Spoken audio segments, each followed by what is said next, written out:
welcome to Talk of the Town. My name's Karen Bukes, and I'm the host for tonight. Thank you for tuning in. We have a real interesting show tonight. I trust everyone had a good week. Did you get your Christmas shopping done? Mine was done weeks ago. Very unusual for me, but it's all done. So let's welcome some of our underwriters. Jeff Cohen and One Stop Painting. They do it all, and they do it great. Brewster PC Solutions with Wrestling Brewster. Tune into PAC TV for a very informative show. It's called Wrestling with Computers. Attorney Trifletti and Costa right here in Plymouth on Long Pond Road. And another wonderful underwriter, David and Kevin Gallerani. Cape Auto and Cape Service right here in Plymouth, Samoset and Sandwich Streets. Great business. We bring all our cars there. Now, you know you can call us tonight, 830-3971. You might have a question dealing with the topic tonight, as I'm sure you do, and we don't bite, so give us a call, 830-3971. It's up on the screen. Now, a few months ago, I asked tonight's guest to come onto the show, and he so graciously accepted. You know him from the Plymouth Planning Board. His deep love for our town is so evident in all his decisions. I also want you to know the many other wonderful initiatives and activities and organizations he is an integral part of. Please welcome someone Ken and I respect and admire greatly, Professor Malcolm MacGregor. Thank you. You're welcome, Malcolm. I thank you so much for coming on to the show. It's the first time, and it's going to be good. Now let's start this way. I know people see you on the planning board every week. But they really don't know all the wonderful things you do. But let's start with your educational background, which is extensive. Tell us. Okay. Well,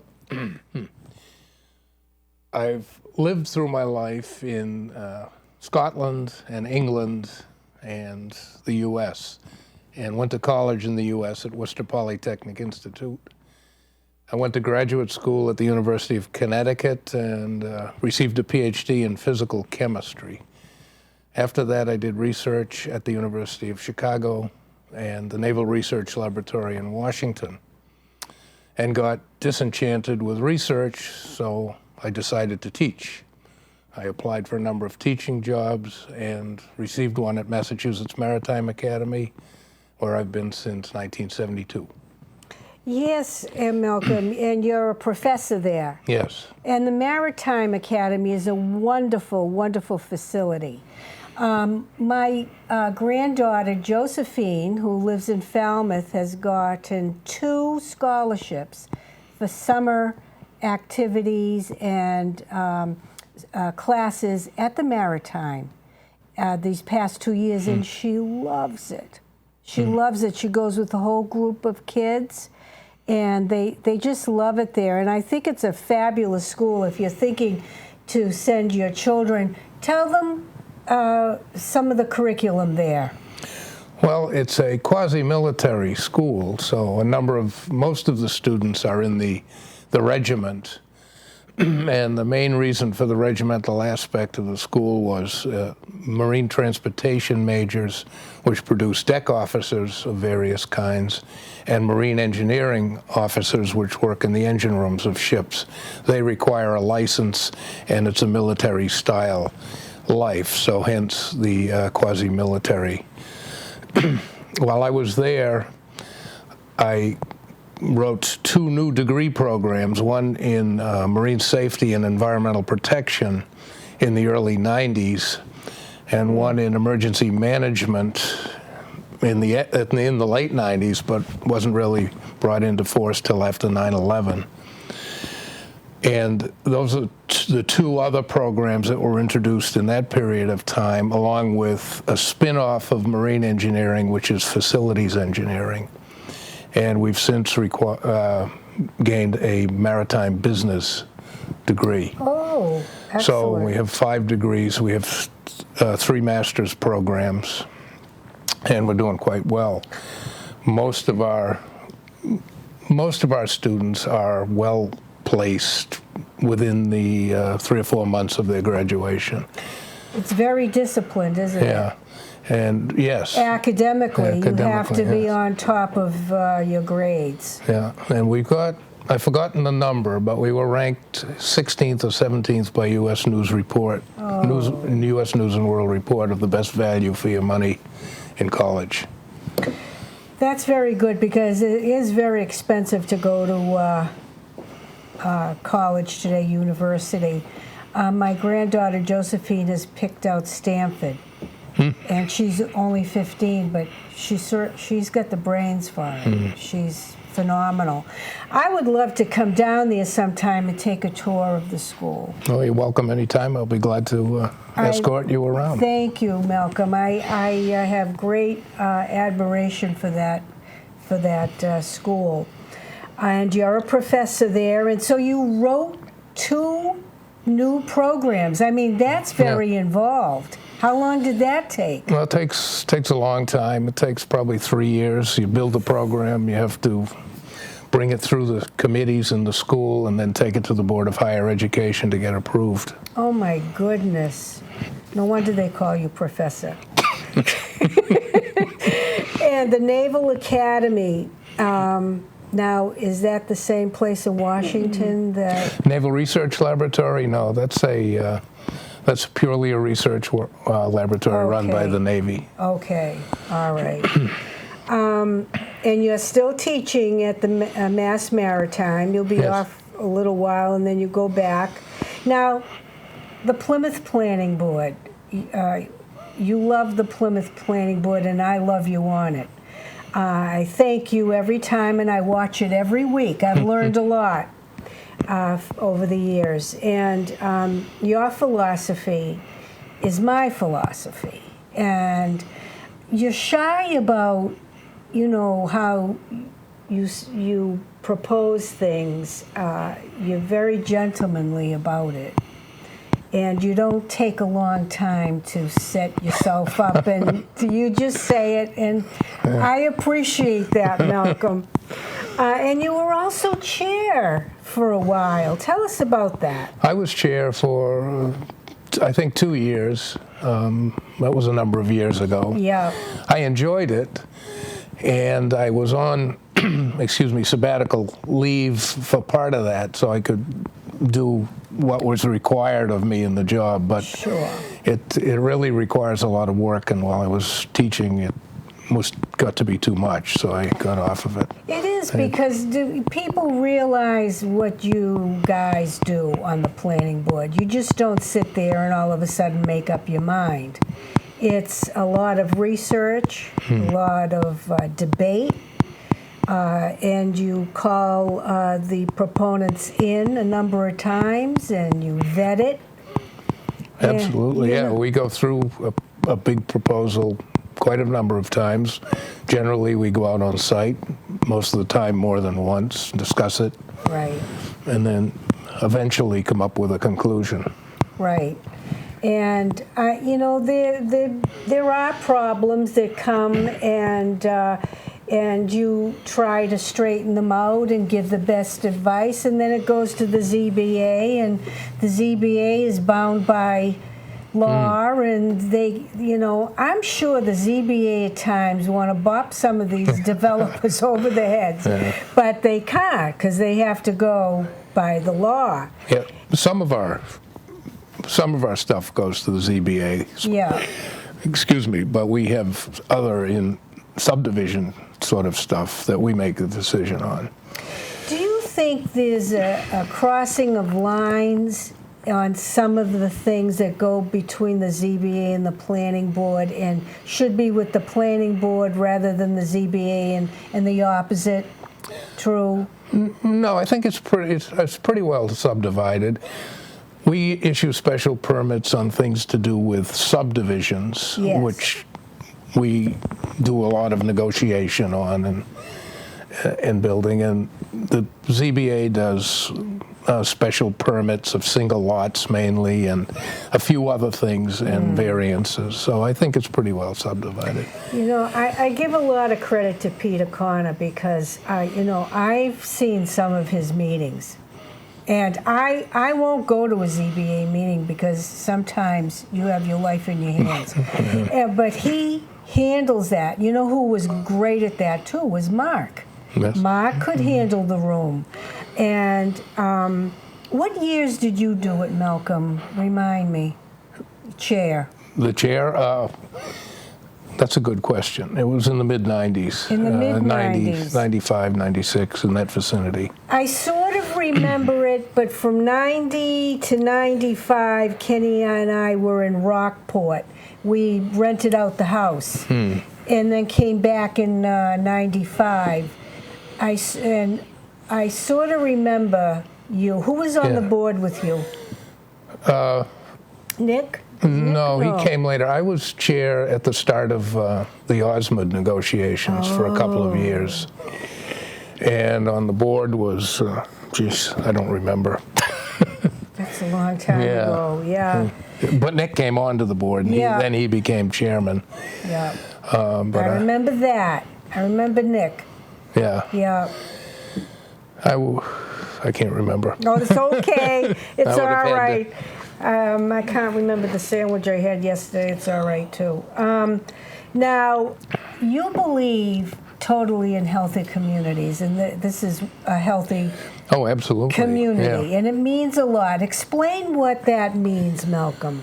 Well, the Healthy Community Initiative is where we do everything to minimize going from one place to another in an automobile and try and maximize your time moving from place to place on your feet or in a bicycle or some other non-motorized vehicle.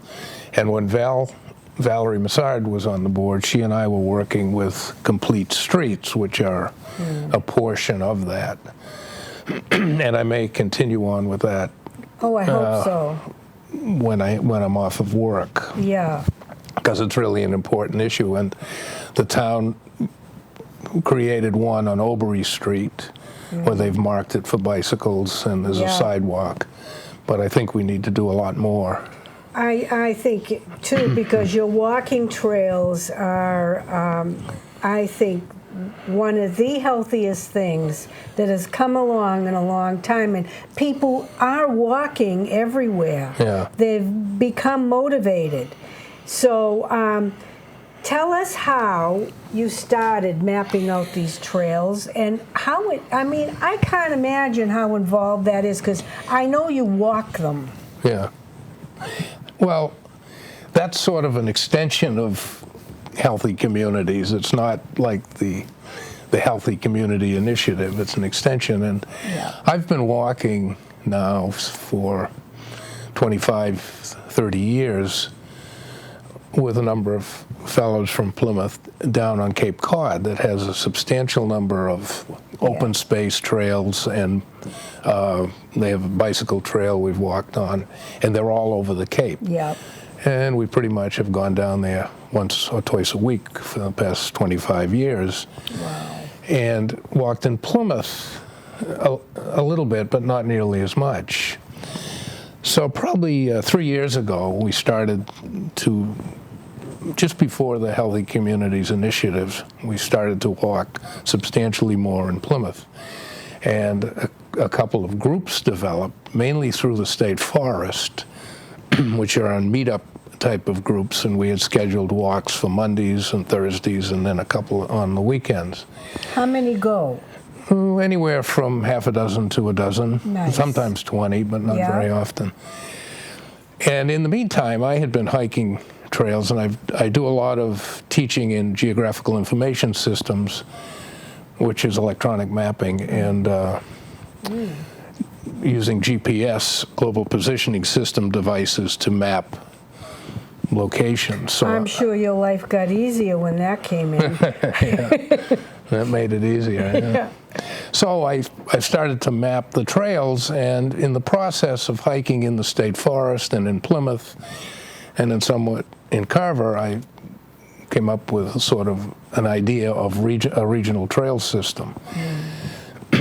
A friend of mine who I hike with, Frank Werney, has done lots of trail loops, anywhere from 2 miles to 5 miles, which people can walk around in a loop.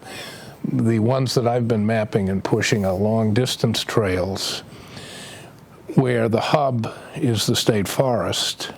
Okay. And all the trails go from, in this case, somewhere in Plymouth, along the coast, into the state forest, and then out into Wareham and Bourne, and I'm working on Carver and Kingston.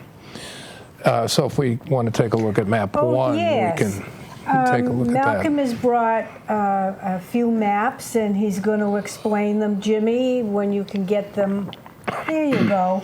What are we looking at, Malcolm? Well, this is the main set of regional trails, the start of the regional trail system.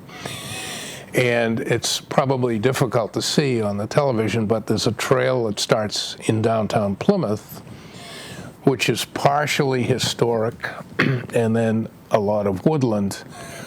And it goes through along Town Brook, under the Billington Street Bridge, up Brayley Road, onto Water Department property, and then partially onto that property which was going to be excavated for an outlet mall. So I have to move around that a little bit. Is the red markings? Those are the red lines. Those are the red lines. Those are the trails. Yeah. Wow, Malcolm, you did that? And that comes into the state forest. And then I have one from the top of the Pine Hills, one from Manomet, and one from Ellisville Marsh. Oh, wow, I love Ellisville. All going into the state forest, and they're anywhere from about 6 miles long to about 10 miles long. Wow. Coming out of the state forest, or going in from the other direction, there's one that goes to Towne, which is in Wareham. Now, this is certainly the only place, I think, in southeastern Massachusetts where you can get on a trail at the top of the Pine Hills and walk for close to 22 miles in the woods and get to Towne. Oh my goodness, Malcolm. Have you done that? Yeah. And walk back? No, I just I walk one way, and then I call my wife, and she sends the ambulance to pick me up. Do you bring a sandwich, Malcolm? Sometimes, yeah. Oh, 22 miles. Holy man, this is why you're so fit and trim. And there's another one that, if you want to put it back up, Steve, yeah, there's another one that goes to the canal, the Cape Cod, the Herring Run and the Cape Cod Canal, and passes through the town, the 1,000 acres, and goes into Wareham. Now, how can we clearly mark these, Malcolm? Can we clearly mark these trails? Yeah, they're all marked. They are marked? I can zoom, well, we can't here, but I can zoom in on that map, and you can see them very precisely. I mean a sign. Oh, signs, yeah.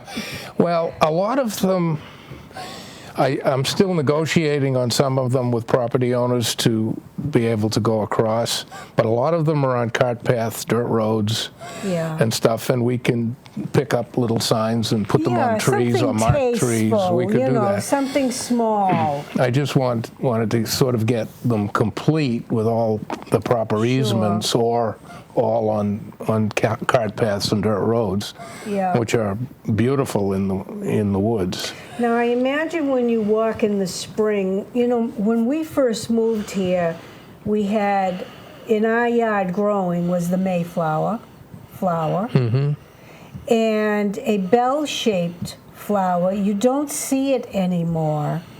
Do you see those in the woods when you're walking? Yeah, we see lots of vegetation and flowers. I don't know one from the other. I have my expert go with me. Yes, I see, that to me is worth the walk. Who lives right down the street from you.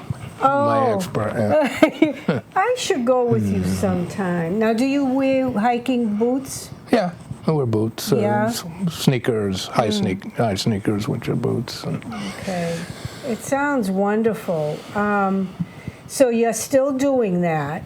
And Valerie's left, so you're The community health thing, I've talked to Lee a little bit about it, and I think this winter I can start to, excuse me, help him out a little bit on that. yeah, because it's important, very important. And for those of us that have been on top of the Pine Hills, it is beautiful. Oh, yeah. It's the highest point on the East Coast between Cadillac Mountain and Georgia, coming up out of the water.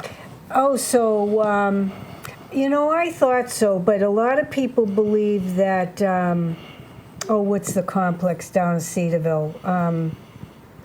Not the opposite of Pine Hills there with the golf course. White Cliffs. Yeah. When we first moved here, the hotel was there and it was closed.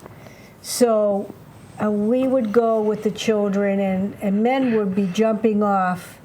And in their gliders. their gliders. Yeah. And I thought that was the highest point, but it's the Pine Hills. It's the top of the Pine Hills, yeah. It's about 110 meters, about 330 feet. Oh. Then there's nothing. Cadillac Mountain in Maine is higher, coming out of the ocean. Wow. And then all the way down to Georgia, it's the highest. Isn't Manomet, though, all built on cliffs, aren't we? There are some low points, but most of Manomet is... Right, it's on a glacial outwash is that plain, which is a sandy plain from the runoff of the glacier. Yeah. But a tsunami can climb a hill. Well, somewhere along the line when I was, I think, on the Conservation Commission, we had a study done on Plymouth Beach. And the study was to predict the erosion and the movement of the beach. And they had done borings and surveys and stuff and found that the beach never moved as long as they could determine. Like normally a barrier beach will move back and forth, the sand will fluctuate. This never did.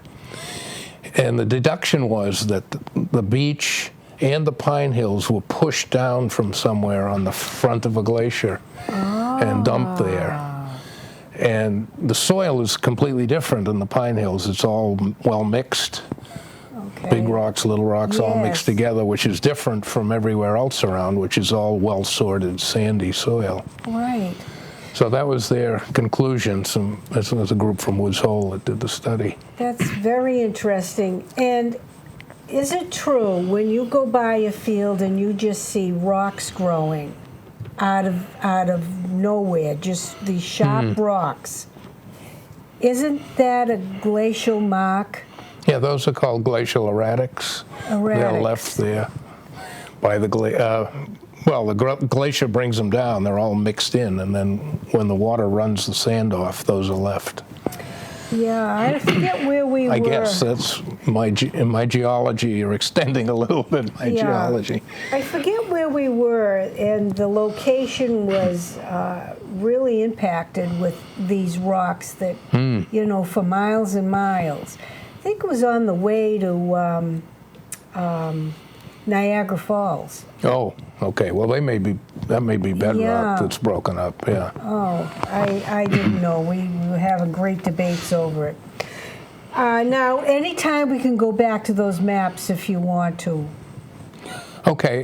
Well, if we could go back to number 2, I'll just point out some of the loops. Now, next one. Right there are a number of loops. Sure, I can see. Anywhere from 2 miles to 5 miles. Some of them are mine. Some of them are Frank Wernie's, and they're in his book. And now his book is extended somewhat, so he has over 100 trails. He has a book? Trails, yeah. What's the name of the book? Hiking in Plymouth. Hiking in Plymouth. Is it in the library? I don't know. I imagine so. Hiking in Plymouth, and what's his name? Frank Wernie. Wernie. So all of you out there that would like to know where those trails are, that's a nice little book to pick up. I'd like to go back to number 1 for a minute, Steve. Now, up in the very upper left-hand corner is Oh, yeah. a trail which ends in Duxbury and starts in Newburyport.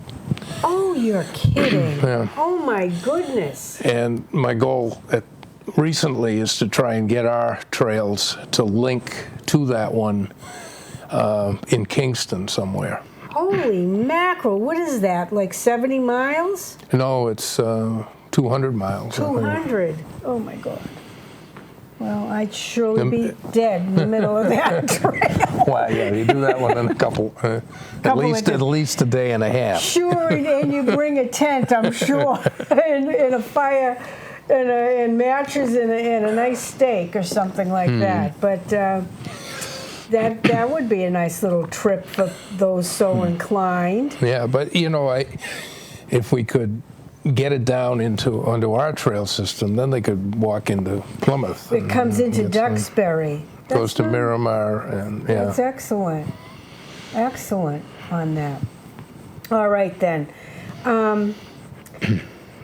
Malcolm, what kind of negatives have you seen come into Plymouth? What? I know what irks me. What irks you?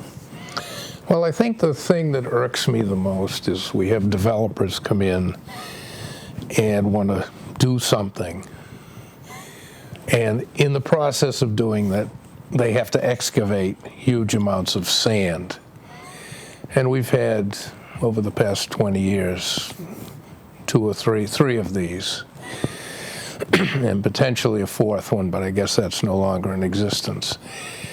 And it's partially our fault for issuing the permit based on their word, and then they excavate the stand and leave it fallow. And there's a number of them, 3 of them, yes, that have been huge acreages, fallow for years. It's awful. Yeah, and Beaver Dam Road is one. Is that sand picked right off? Oh, yeah, that's a smaller one. So that's the 4th one. There's a big one down in Cedarville. Yes. On Herring Pond Road, which Ugly. was supposed to be a development, left, I don't know, 10, 12 years ago, and it's been left like that. Ugly. And we've been after the guy recently, every other week, to get the front of it vegetated. He's worked a little bit on it, and it doesn't look as bad. Then there was the one out in West Plymouth, which is now Granbury Crossing. It's going to be a large development. And if it was not bad enough, they came and cut down all the trees. Yeah. And they said they weren't going to. Yeah. I know. And the other one is on the Kingston line. I have a question, Malcolm. And Kenny said, I asked my husband, he said it's not possible. Let's say a developer comes in, and I've sat there, I've been physically there, where they promise to do certain things. Absolutely will do them. And they don't. Can the permit be taken back? Usually it's bonded. I think we'd have to go to court to try and take it back. But we can collect the bond and try and fix what they've done. But I hope it's a high bond. Or not renew it. Yeah, usually the bonds we determine are cash bonds, figure out how much work they're going to do and how much it's going to cost us to repair it, and then add an escalator to that. I know we sit on sand. I know that, we have great sand.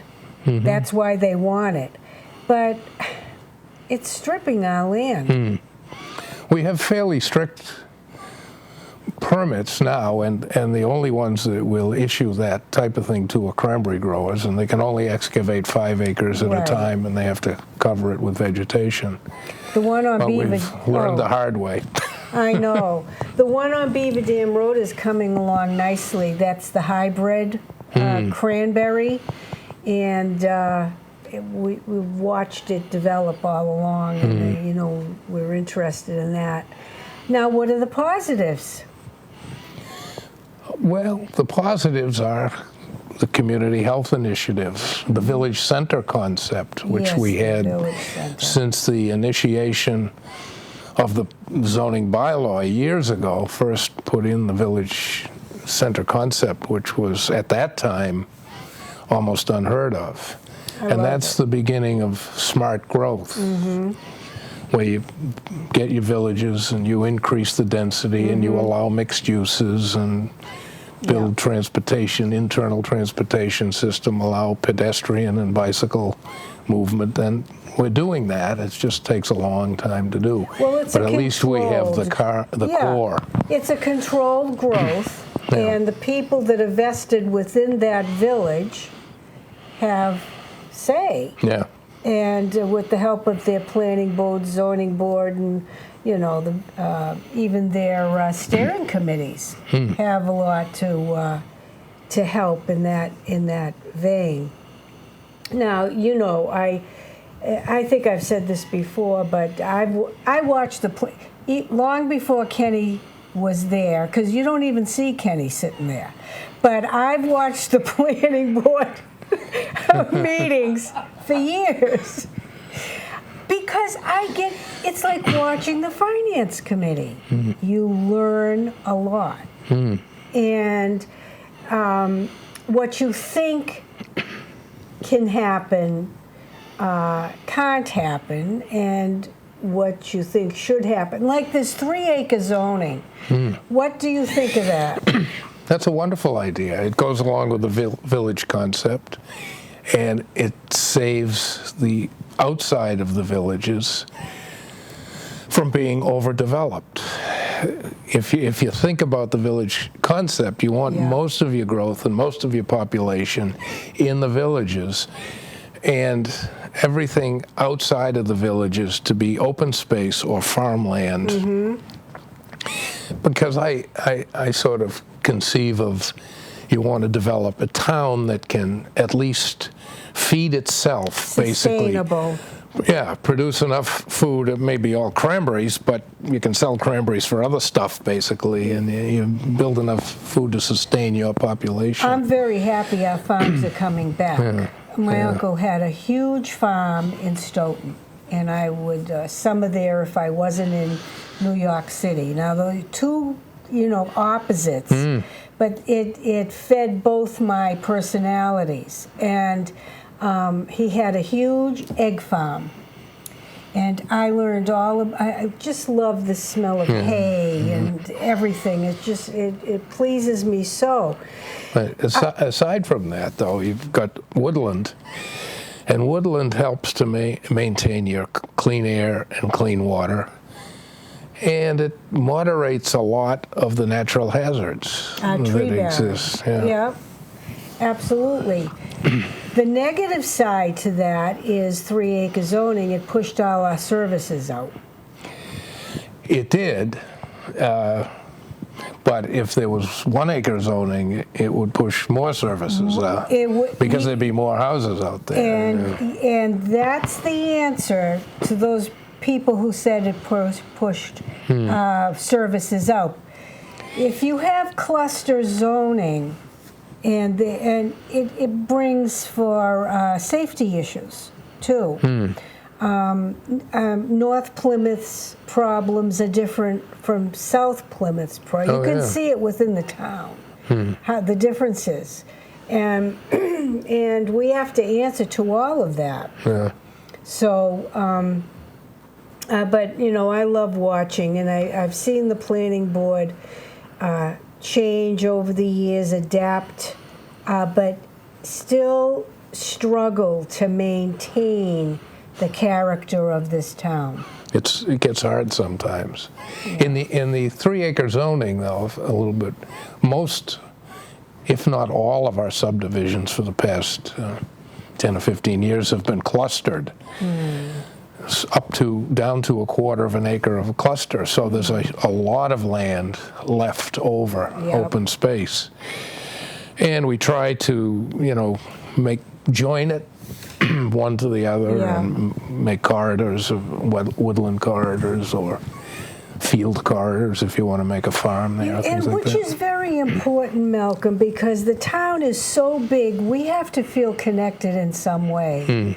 The people that closer to the end on the Wareham line, Buttermilk Bay, they don't come into Plymouth. They go to Wareham. It's closer. It's closer, and it saddens me that. I think I think that may change with the River Run Yes. proposal, Yeah. which is a complete village down right in that Yes. vicinity, Yeah. well compacted, lots of open space in the Beautiful. village, Yeah. lots of big open space left out of the village, 14 to 1,500 acres Right. of open space associated with that. I saw the conceptual years ago, and I'm sure they've improved upon it, but I thought it was beautiful then. Yeah, and they're starting. I've been down there recently because they have internal trails and they want to connect them to some of the trails we've Tell developed. everybody And where that is exactly. it's in between Bourne Road and Wareham Road, south of Halfway Pond Road, about Right. 2 miles south of Halfway Pond Road. It's a 1,400 unit Yeah. village. Village. Different from the Pine Hills in that it's one village all clustered together, where the Pine Hills is separate clusters. Yeah, I would imagine 10 years from now we'll get another precinct. Oh, dear God. I mean, probably. And people are expensive, right? Yeah, people are expensive. Now, we talked about the gravel removal, which irks me to death. And me. Let's talk about solar a little bit. I like solar, but I worry about stripping the land. Yeah, solar is good if you put it on rooftops, building rooftops, and parking lots. Garages. Garages, anything that faces in the right direction. To put solar in the woods and remove acres of trees, at this latitude it makes no sense. Because if you look at the carbon savings, and they'll say they save carbon, but they don't look at it from what I call cradle to grave of building the Yeah. solar panels and disposing of them. And there's no savings, it's a minimum. I heard you on the planning board, so when, say that, not only that, but the mercury that's in that, Yeah. that people don't understand, and it's toxic. But, so when the COPC, we had our presentation forums, Kevin Doyle and I had 100 questions in regards to the solar field. Now, I know it's his private property, but I really pushed for answers in regards to taking down those trees. Those are beautiful, beautiful trees. And it's acre upon acre. 37 acres, 40 acres, I think, yeah. It was phenomenal. Oh, yes. So you're going to have to come closer so they can hear you. What do you want to know? Well, I agree what you said about the solar. And I know they're trying to put them in different places, but I don't know why we don't put them down in Cedarville. We have a capped dump down there that could use that. Beaver Dam Road, that's capped. I have solar on my roof, and I think it's great. And but I think, like you said, to destroy a pristine area to put solar panels, I'm not in favor of that. I'm also not in favor of all, you mentioned it, Malcolm, and it's true, and you've said this a lot, that the gravel removal in Cedarville is horrendous. Hedges Pond Road is terrible. Not only that, we do have a couple of places down there where people come in before the planning board, and I mean, you guys are great. You and your staff, these people come in before they even want their permit to get information from you and what you would like, what you would like to see. You work with these people, and they come in, and they come in again, for their permit, and you grant it. They go out, they strip the land of all the soil, the good soil, the topsoil, and they don't do anything. They just leave it. Leave it sit there. Yeah. And in Cedarville, there's one right on 3A. It's right on the open. That's hard. You can't miss that one. And the other one is behind the old MRI building. That's another one. And, I wish something could be done about that. But I know you guys try, and, you can only do so much. A lot of it's up to the building inspector and what he can do. So, but I just want to mention that. I want to thank you for all you guys do. Thank you. Thank you, Stephen. So, along those lines, Hedges Pond Road is a mess. Oh. I think I've said a few unsavory comments about it. And at one time, I was going to propose that we have a vote for the 3 ugliest sites in Plymouth. Yeah. And they're in Cedarville, unfortunately. Well, 2 of them.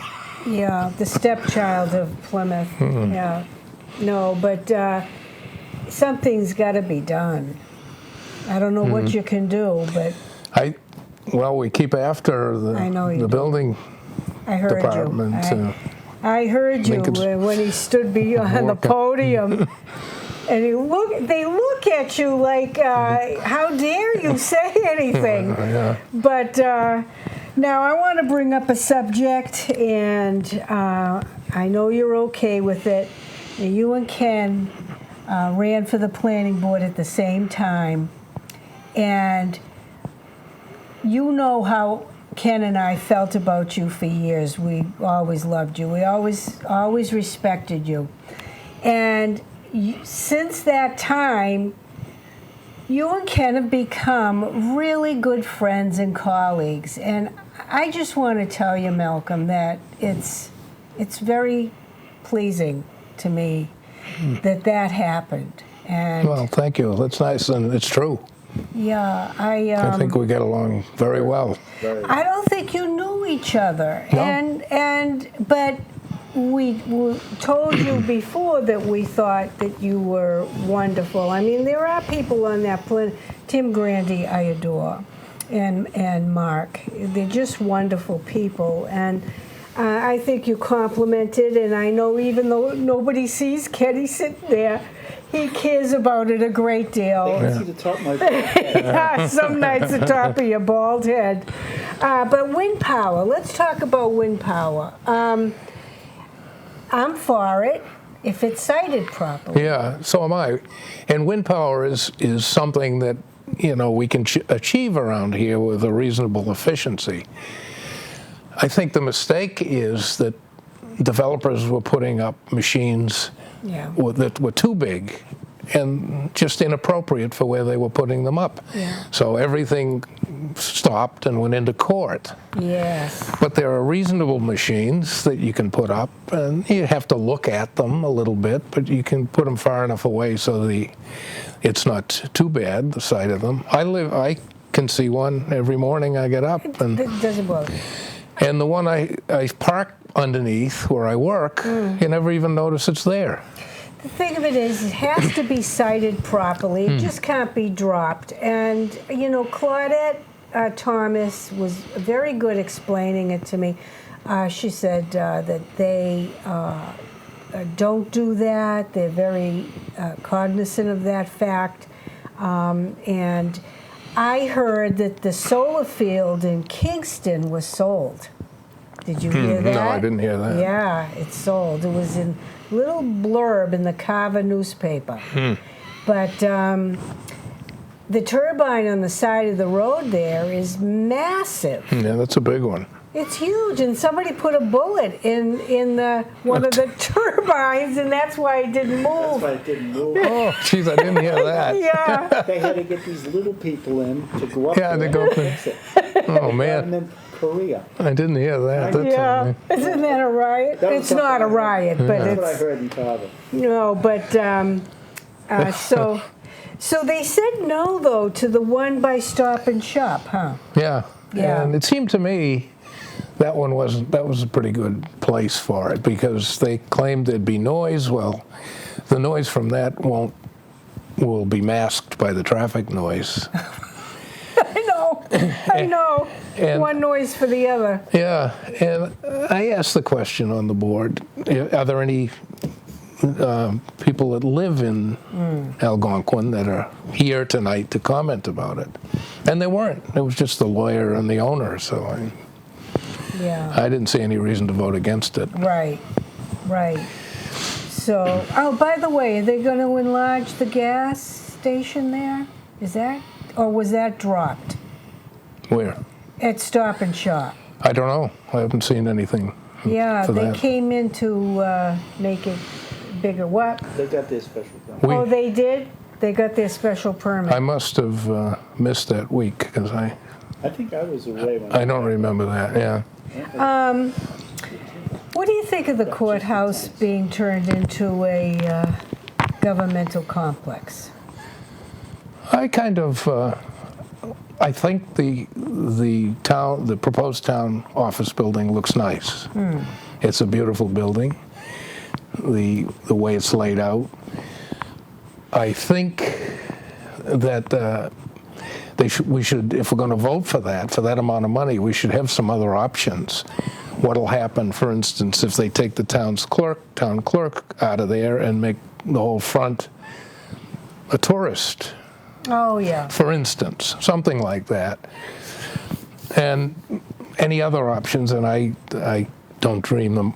I can't think of any right now, but you have a lot of potential things that can happen. But I think the worst part of that is that they're leaving those residents in a sea of asphalt. And that's not fair. The town has to negotiate with them, I think. Well, didn't they originally, way back, or they attempted to? They or run something? one of the panels, but they haven't heard anything for quite a while. And that's not fair to them. I think it's going to affect their property values. Yeah. There's a lot of children that live in those houses, and so something has to be done with. How about, I got a little glimpse of what it looks like. It's actually quite nice. They did a good job. No, I think, it's a beautiful building. Couldn't there solar be put on top of the roof somewhere?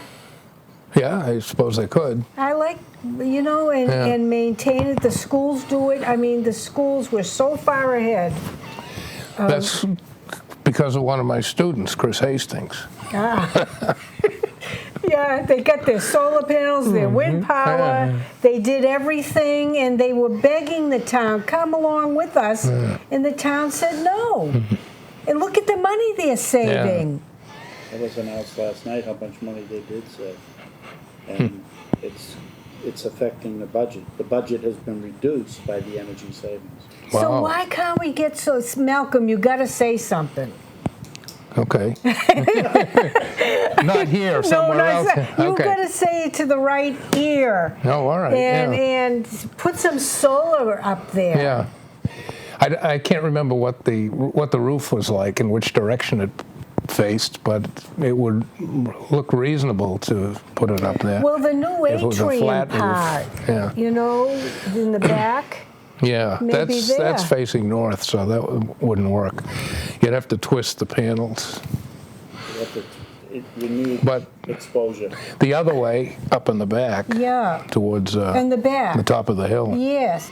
Now, I called Wedge Brommel. I emailed him because his son does solar. And GPS, they don't even have to come to the house now.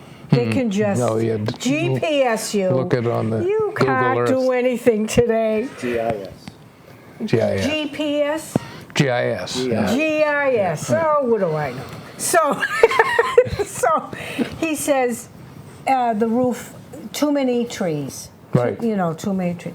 So I thought, and maybe you can answer this. A small, like Wedge has at the beach, the How involved is that, Malcolm, to put one up? I mean, we could put it up at the side of the house. It's pretty easy to do. It's a kit, I would imagine. Yeah, I think so. And I'm not sure it's worth it. Oh. I don't know how much they cost, but versus how much they save.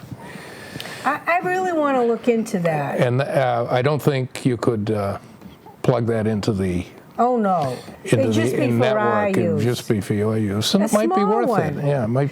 Even if it's just for the hot water, because you have to think about alternative energy. The weather is crazy. I don't know what is happening to this this country with the weather, but it is absolutely out of its mind. Yeah.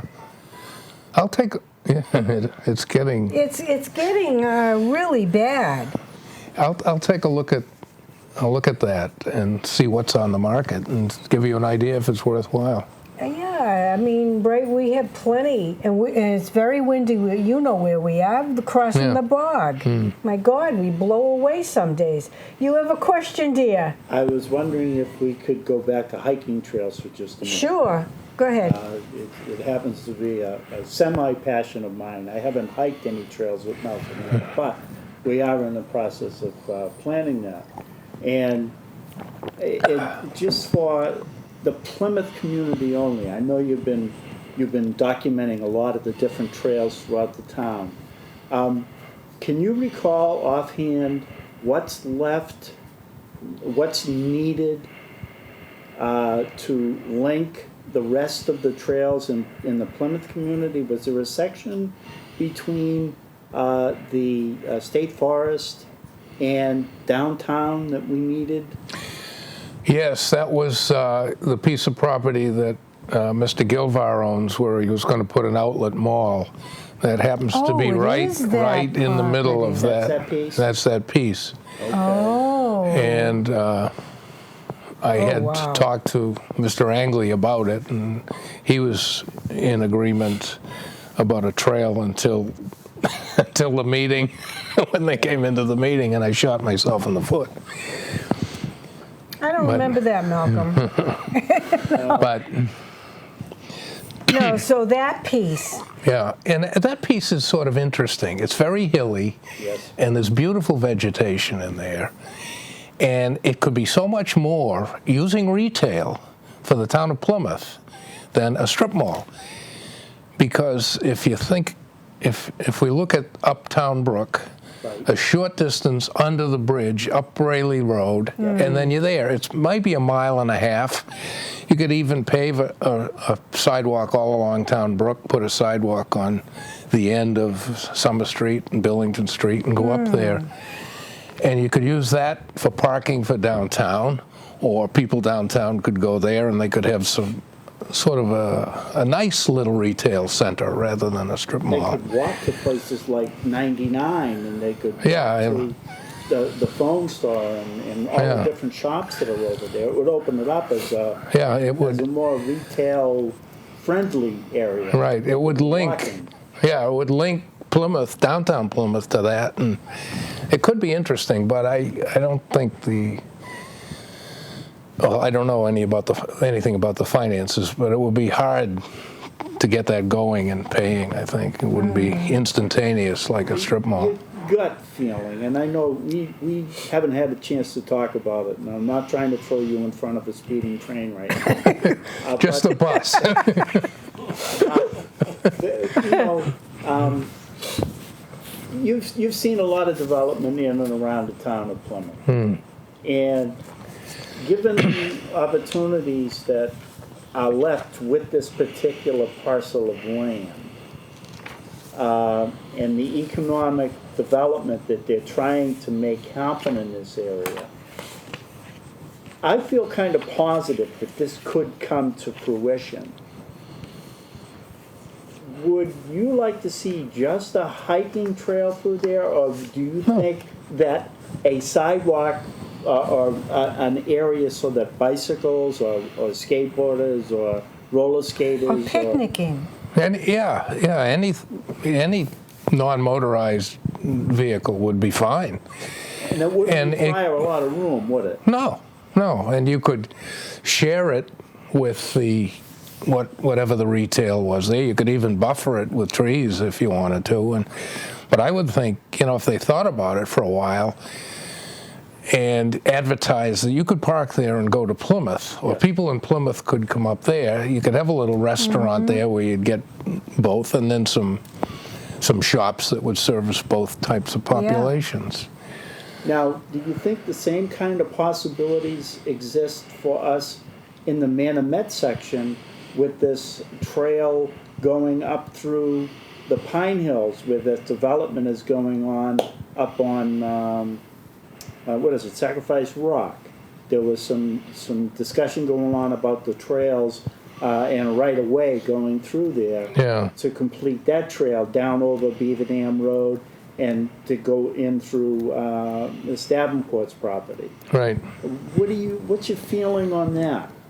Well, I think that's along a main link into the state forest, and I have one offshoot that goes into the Pine Hills Village, which is kind of out of the way, but it would bring a lot of outlying people into the Pine Hills Village. And one important aspect of that Pine Hills Village trail is that we have to do something about Exit 3, because it's impossible to walk across Exit 3, but it connects two major sets of hiking trails there.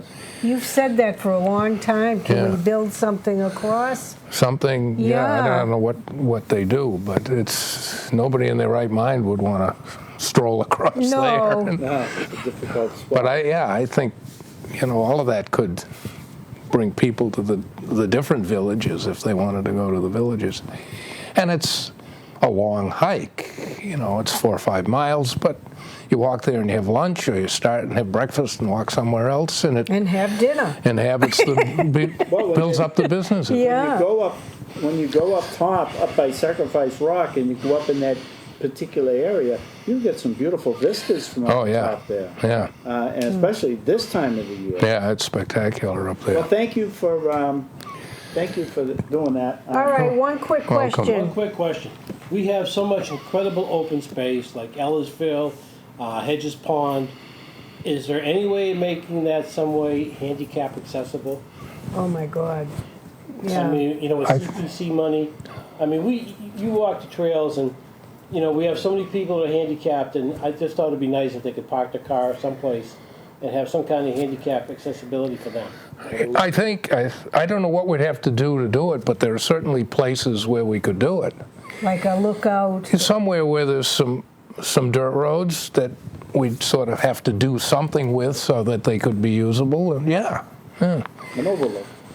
Go to an overlook like at Sacrifice Rock, or some loops where instead of dirt, it's some sort of pavement where they could move along. When you come up over the Pine Hills and there's that, you can take a right and there's a rock there and a little trail that leads to a cliff. Cleft Rock.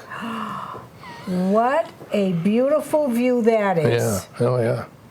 1 minute, And that's the start of that Pine Hills Trail that I have that goes it's around. beautiful. Yeah. For people that don't know that it's there, but it's kind of hard to get in and out because Yeah, it's going up, sure is. going up the Pine Hills.